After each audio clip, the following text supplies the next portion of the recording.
¿Qué hace verdaderamente grande a una persona? Mi nombre es Hugo Zúñiga y le doy la bienvenida a Sabiduría para el Corazón, la exposición bíblica del pastor Stephen Davey, adaptado al español por Daniel Coquín. Nosotros normalmente estaríamos dispuestos a lavarles los pies a quienes puedan devolvernos el favor. Pero nota que Jesús no.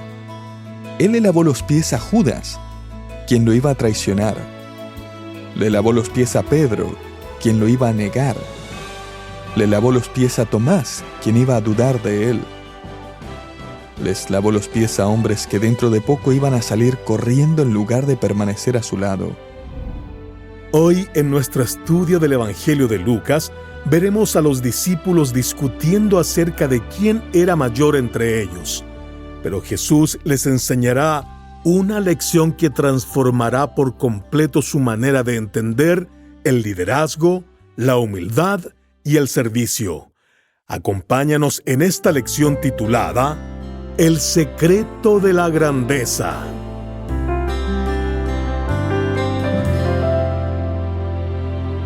Después de 3 años y medio de tutoría personal y enseñanza privada, después de 3 años y medio escuchando cientos de sermones y una montaña de ilustraciones sobre verdades espirituales, los discípulos todavía estaban muy lejos de entender lo que era la verdadera grandeza, la espiritualidad auténtica y el liderazgo humilde de un siervo de Dios. Ahora están aquí en el aposento alto con el Señor, y pareciera que los discípulos creen que se están preparando para una fiesta de graduación y no para la persecución que está por venir. Están fascinados por la oportunidad de ser los más cercanos al Mesías, porque según ellos significaría tener posiciones más elevadas en el reino. Tienen la mente inflada por la idea de grandeza que el mundo les ha vendido. Pero están a punto de comprobar la veracidad de ese principio divino que dice: así que el que piensa estar firme, mire que no caiga. Si unimos las pistas que nos dan los relatos de los evangelios, vemos que Lucas nos presenta un giro realmente sorprendente. Te invito a volver al capítulo 22, donde ocurre un evento clave durante la última cena. El Evangelio de Juan nos dice que este momento incluso interrumpió la cena. Jesús se levantó y les dio a los discípulos una demostración práctica de lo que realmente significa la grandeza.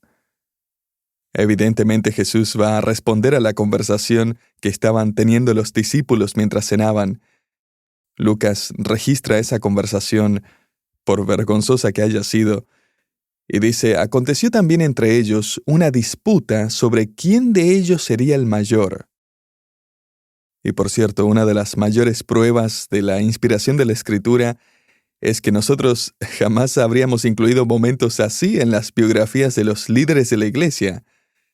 Naturalmente tendemos a pulir la imagen de nuestros héroes. Pero Dios no hace eso al inspirar el relato bíblico.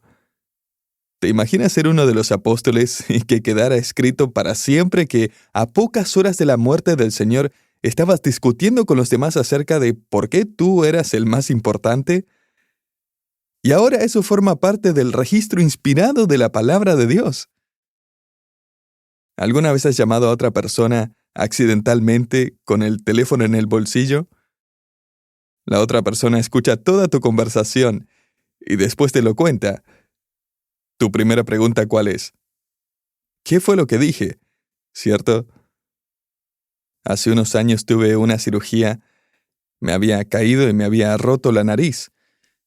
Pensé que el doctor simplemente me iba a sentar en una silla y me la iba a acomodar, como en las películas, donde uno muerde un pedazo de cuero y el doctor acomoda la nariz con la mano y listo. Pero no, necesitó cirugía en un quirófano y anestesia general. Así que ahí estaba yo acostado en la mesa de operaciones cuando me di cuenta de que el cirujano era miembro de nuestra iglesia y el anestesiólogo también era miembro de nuestra iglesia. Y me iban a dejar inconsciente. En ese momento me preguntaba si les caía bien, porque después de todo, esta era su oportunidad. Fuera de broma, son excelentes médicos y me atendieron muy bien. Cuando desperté, le pregunté a uno de ellos si, mientras estaba bajo anestesia, había dicho algo que me descalificara del pastorado. Le pregunté, ¿quedó algo grabado? Y él me dijo no. Bueno, lo que Lucas acaba de registrar aquí en el versículo 24 parecería suficiente para descalificar a estos hombres de convertirse en los líderes de la iglesia solo unos 2 meses después de esta cena. Y sin embargo, lo que estamos a punto de ver es la paciencia de Jesús, es la gracia de Jesús con ellos y también contigo y conmigo hasta el día de hoy. Mira, todo lo que decimos y de hecho todo lo que pensamos queda registrado delante de Dios. Pero en lugar de desecharnos, Él sigue enseñándonos y perdonándonos y moldeándonos para que entendamos una definición completamente diferente de lo que significa la verdadera grandeza como discípulos suyos. Así que, en lugar de darles una reprensión que jamás olvidarían, Jesús les muestra la diferencia entre quiénes son considerados grandes en la tierra y quiénes son considerados grandes en el cielo. Mira ahora el versículo 25. Pero Él les dijo, los reyes de las naciones se enseñorean de ellas, y los que sobre ellas tienen autoridad son llamados bienhechores. O sea, los gobernantes del mundo aman el poder, los títulos, el reconocimiento público. Les encanta que las personas los admiren, que dependan de ellos. Quieren ser vistos como los grandes benefactores del pueblo, como hombres indispensables. De hecho, cuando Vespasiano regresó a Roma, después de una victoria militar, Josefo, el historiador judío del primer siglo, escribió que las multitudes salieron a las calles para aclamarlo y llamarlo su benefactor. La misma palabra traducida bienhechor. En otras palabras, la gente decía, «¡Qué grande que eres! ¿Qué haríamos sin ti?». Otro historiador escribió que el emperador Tiberio mandó acuñar monedas con su imagen y debajo la inscripción «Digno de adoración». Así funciona la grandeza en el sistema de este mundo, ¿no?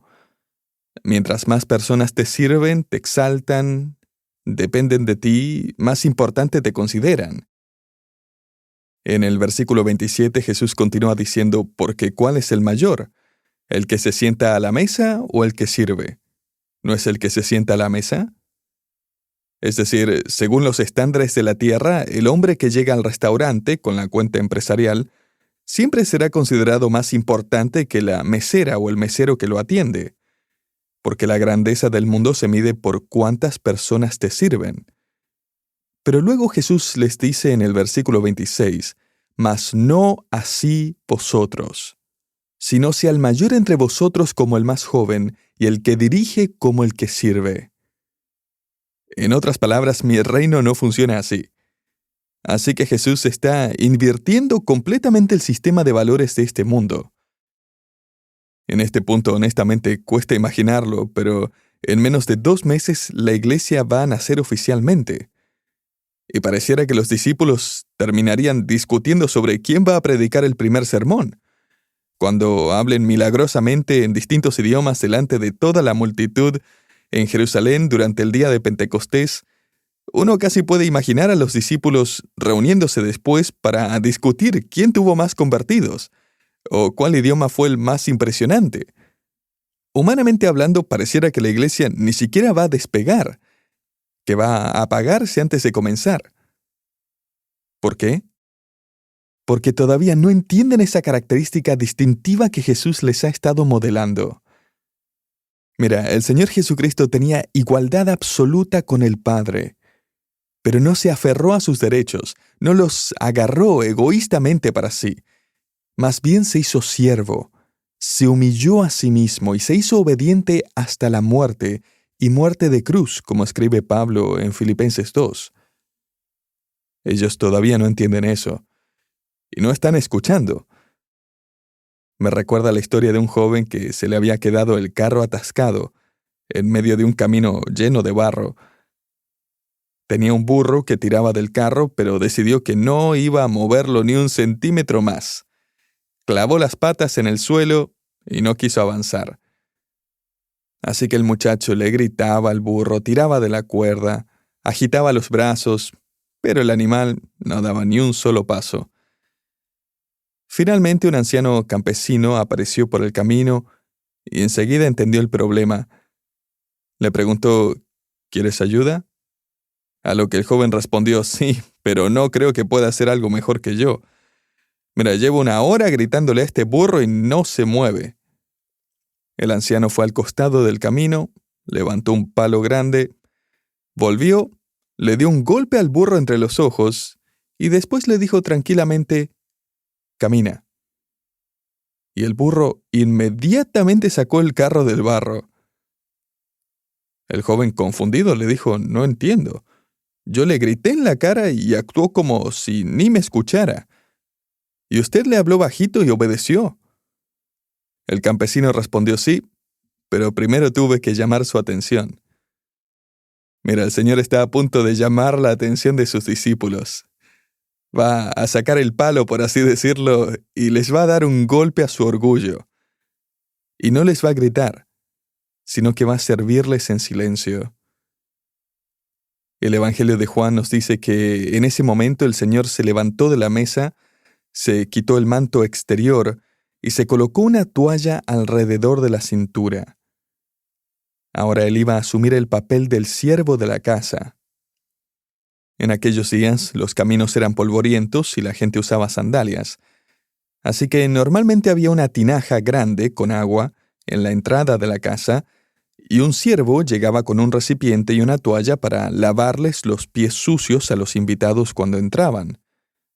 Como hemos ya aprendido, las personas no se sentaban a comer en sillas como nosotros, se reclinaban sobre cojines o esteras en el suelo, apoyándose sobre un brazo frente a una mesa baja de madera. Así que si alguien tenía los pies sucios, todos lo sabían. Y en esta ocasión no había ningún siervo asignado por el dueño de la casa. El mesero, entre comillas, no aparecía. Y ninguno de los discípulos se ofrece voluntariamente. Están demasiado ocupados discutiendo acerca de su propia grandeza. No tienen tiempo para pensar en servir. Y entonces Juan 13:5 nos dice, para sorpresa total de los discípulos, que Jesús echó agua en un lebrillo y comenzó a lavar los pies de los discípulos y a enjugarlos con la toalla con que estaba ceñido. Ahora, notarás que Jesús no se puso de pie y anunció, voy a darles una demostración de liderazgo servicial, así que saquen sus cámaras, tomen apuntes. No. Y la verdad es que ellos ya estaban impactados. Jesús simplemente comenzó a hacer el trabajo que ellos se habían negado a hacer. De hecho, ninguno de ellos se había siquiera ofrecido para lavarle los pies a Jesús. Evidentemente se creían demasiado importantes incluso para eso. Pero ahora creo que en ese aposento alto reinaba un silencio absoluto. Todos habían bajado la mirada. Sus rostros estaban llenos de vergüenza. Su Señor, su Maestro, su Rey, ahora estaba actuando como el siervo. Les estaba lavando los pies sucios. Y por cierto, eso incluía también a Judas Iscariote. Ahora, seamos sinceros, ¿cómo le lavarías tú los pies a Judas Iscariote? Probablemente usaría agua helada. O lo dejaría para el final, cuando el agua ya esté sucia y la toalla completamente empapada. Y de paso, seguro le salpicaría un poco de agua encima. Pero Jesús no lo hizo así. Ahora bien, cuando el Señor llega a los pies de Pedro, Pedro los aparta inmediatamente. Y leemos en Juan 13:8 que Pedro le dijo, no me lavarás los pies jamás. En el idioma original, Pedro usa una doble negación, lo que enfatiza aún más su reacción. O sea, él dijo, Señor, no existe manera alguna de que tú me laves los pies. Y Jesús le responde en el versículo 8, si no te lavare, no tendrás parte conmigo. La palabra parte aquí se refiere a comunión o compañerismo cercano. Entonces, el Señor le está diciendo, Pedro, si no permites que yo te lave, no podrás disfrutar de comunión conmigo. Así que Pedro, reaccionando como Pedro suele reaccionar, responde en el versículo 9, Señor, no solo mis pies, sino también las manos y la cabeza. O sea, entonces dame un baño completo. Aprovecha y lávame el cabello también. Y no te olvides detrás de las orejas. Haz el trabajo completo. Jesús le responde en el versículo 10, El que está lavado no necesita sino lavarse los pies, pues está todo limpio. Y vosotros limpios estáis, aunque no todos. Aquí el Señor hace referencia a dos tipos de lavado. El primero es el lavado de la regeneración, es decir, la salvación. Ese momento cuando una persona es limpiada completamente y para siempre de la culpa y condenación del pecado. Y solo necesita ser lavado de esa manera una vez en la vida. Como escribió el apóstol Pablo en Tito 3:5, Él nos salvó por el lavamiento de la regeneración. Pero luego existe otro lavado, que podríamos llamar el lavado de la restauración. Eso sucede cuando el creyente confiesa su pecado diario y así restaura su compañerismo con Dios. Así que el lavado de la regeneración te introduce en la familia de Dios.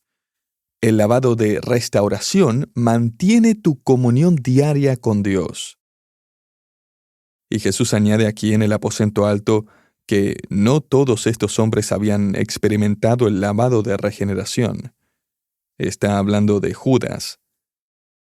Pero aún aquellos que ya habían sido lavados espiritualmente necesitan limpieza diaria.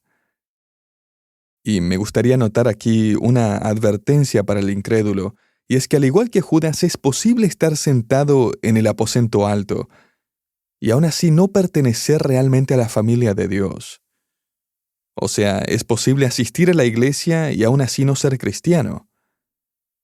Judas estuvo dispuesto a aceptar ciertas cosas, como dejar que Jesús le lavara los pies, pero jamás rindió lo más importante, su corazón y vida al Señor.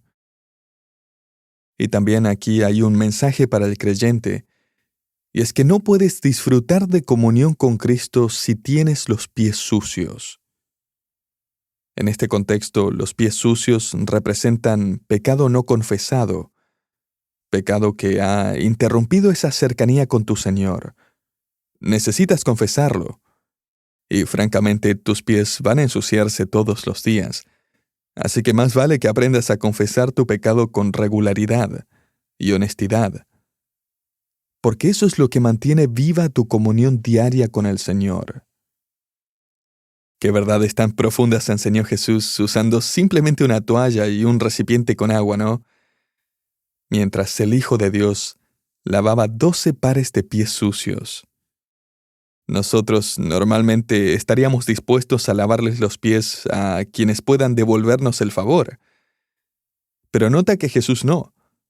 Él le lavó los pies a Judas, quien lo iba a traicionar. Le lavó los pies a Pedro, quien lo iba a negar.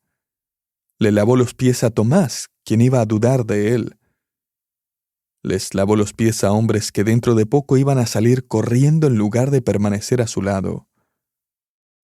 Si tuviera que resumir este texto en 2 observaciones, la primera sería esta. Servir a los discípulos fue una impactante demostración de humildad.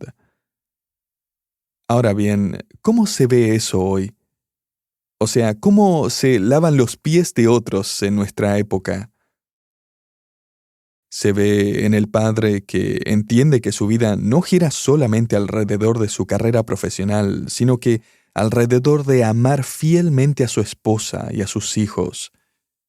Se ve en la madre que sirve a su familia cada día, de maneras que nadie nota y que probablemente nadie aplaudirá jamás. Se ve en el empleado dispuesto a remangarse y hacer el trabajo que nadie quiere hacer. Quizá limpiar el piso del taller, preparar otra cafetera para los demás. Se ve en el voluntario de la iglesia que nadie reconoce públicamente. Quizás ni siquiera lo notan, Pero él sigue comprometido con el cuerpo de Cristo, dispuesto a ponerse la toalla de siervo alrededor de la cintura. Mira, esas son las verdaderas pruebas de grandeza.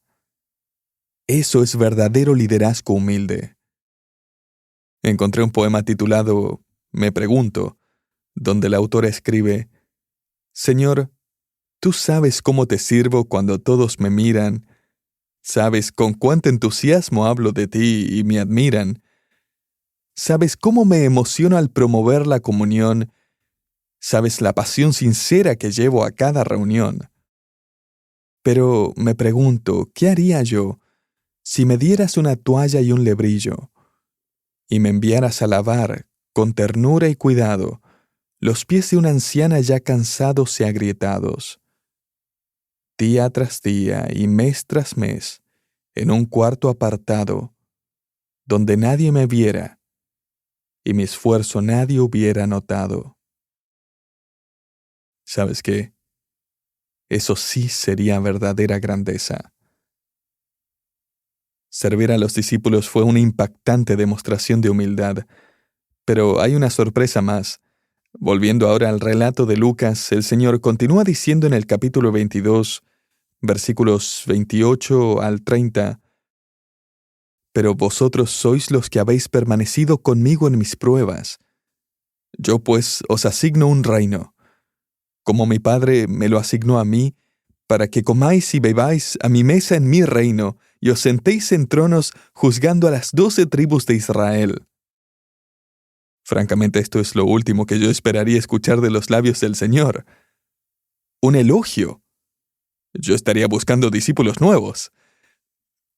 Pero esta es la gracia sorprendente del Señor hacia ellos, y si somos honestos, hacia todos nosotros que lo seguimos hoy también. El pastor J.C. Ryle lo expresó así: el Señor sabía perfectamente que en pocas horas todos ellos lo abandonarían. Y aún así, aquí lo vemos enfocándose con gracia en un aspecto bueno de su conducta. Hasta ese momento habían permanecido con Él, en medio de sus pruebas. Y a pesar de sus faltas y errores, Él conocía sus corazones. Así que Jesús decide enfocarse en ese acto de fidelidad, a pesar de todos sus actos de fracaso. Nunca ha existido un maestro con siervos tan débiles y torpes como nosotros, y nunca hemos tenido un Señor tan lleno de gracia como Él. ¡Cuán cierto! Los discípulos jamás olvidarían este momento. Tendrían para siempre el registro inspirado y eterno de aquella conversación vergonzosa, su orgullo, ambición, sus discusiones acerca de quién era el mayor, y con el tiempo comprenderían cuán triste, cuán desleal había sido todo aquello apenas horas antes del arresto del Señor. Pero ellos también leerían lo que nosotros acabamos de leer hoy, que Jesús no los hizo a un lado, que no los reemplazó, más bien prometió que los haría reyes en su reino venidero. Y ¿sabes qué? Tú y yo también tenemos su promesa de reinar juntamente con Él en su reino. Lo que me lleva a mi segunda observación. Recompensar a los creyentes será un día una sorprendente demostración de honor. Prepárate para sorprenderte con la gracia de Dios. Mira, cada creyente sincero que conozco, cuando le pregunto cómo está caminando con el Señor, suele responder con humildad: la verdad, tengo todavía mucho que crecer. ¿Y sabes por qué? Porque somos expertos en contar nuestros fracasos. Pero imagina la sorpresa que tendremos cuando el Señor diga: sí, todo eso es cierto, pero no pases por alto este acto de fidelidad. Eso yo lo vi. Y Jesús les está diciendo aquí a sus discípulos, y también a nosotros, varias cosas. Tengo un regalo, y tengo un futuro preparado para ustedes. El reino venidero. Tengo privilegios inimaginables reservados para ustedes. Van a comer y beber a mi mesa. Tengo una posición preparada para ustedes. Un día se sentarán en tronos. Ustedes son parte de la realeza. Querido creyente, vamos a quedar maravillados ante la gracia de Cristo y el honor que un día va a derramar sobre los suyos. Nos va a sorprender recibir recompensas completamente desproporcionadas a cualquier cosa que hayamos hecho por Él. Mira, ninguno de los discípulos olvidó esta escena. Pedro ciertamente nunca la olvidó. Más tarde, siendo ya anciano, escribió en 1 Pedro 5:5 una metáfora tomada directamente del aposento alto. De hecho, es el único autor del Nuevo Testamento que usa esta imagen cuando escribe «revestíos de humildad». O sea, átate la toalla alrededor de la cintura y sirve a los demás con humildad. Tal vez para el mundo eso te convierta en alguien insignificante. Pero para Dios, eso es la verdadera grandeza. Quizás notaste que nunca se nos dice si alguien lavó los pies de Jesús esa noche. Y no puedo evitar preguntarme si alguno finalmente se ofreció voluntariamente. Personalmente me gustaría pensar que después de esta lección, los discípulos rodearon a su amado Señor y entre todos le lavaron los pies.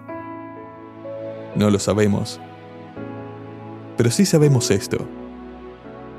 Todos esos discípulos, excepto Judas, dedicarían el resto de sus vidas hasta su último aliento a ser un ejemplo de verdadera grandeza, a imitar este liderazgo humilde y servicial que jamás olvidaron desde aquella noche en el aposento alto. Y ahora nos toca a nosotros demostrar esa misma grandeza delante de los demás. Así que ve y sirve a otros con la humildad de Cristo.